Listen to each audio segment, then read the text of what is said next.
Naona ni maso no tsy anganoano raha sendra nondrano. Naona ny saina no tsy ovalalaina raha sambo de panina.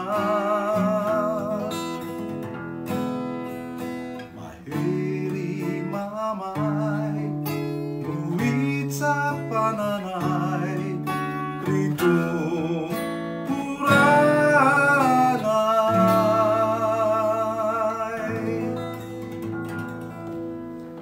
Dia miarabantsika menakavy miarabantsika rehetra amin'izao fotoana izao dia misy zavatra kely, tsy zavatra kely moa fa zavatra be mihitsy ho ampitaina amintsika. Misy hetsika izay ho atao ao amin'ny 9 avenue de Norvège,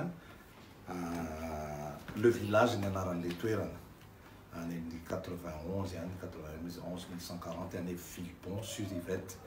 Dia ny ho avy eo zany ny tenako moa zany Solo Andrinasolo izay tonga avy any Madagasikara any dia mandalo kely eto aloha dia miaraka amin'ny Miray dia fantatritsika Miray eo akaikio dia hanao zavatra mahafinaritra zay, handroso zavatra mahafinaritra ho antsika. Efa ela tsy niona teto Paris dia mba satria teto ihany ny tena fa tany amin'ny province rehetrarehetra tany La France tany fa ela tsy teto Paris dia mba hanao zavatra ho antsika eto Paris zay menada. Io hetsika io zany dia ho atao amin'ny 10 volana Aogositra zao amin'ny 6 ora alina sy sasany ao amin'ny araka ny lazaiko teo 9 avenue de Norvège, le village no anaran'ilay toerana.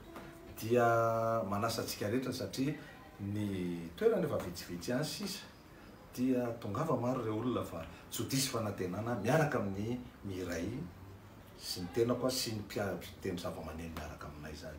Tongava maro dia misaotra indrindra. Dia miandry anareo zany amin'ny sabotsy zao 10 volana Aogositra manomboka amin'ny 6 ora sasany tongava mahafinaritra be fampiaraham-peonay Solo sy ny vahiny izay tonga akoho. Misy vahiny maromaro tokoa izay vahiny maromaro. Dia izay ary. Dia mandra-peona tompoko. Sy mareny nazatia, rehefianao mbola mahita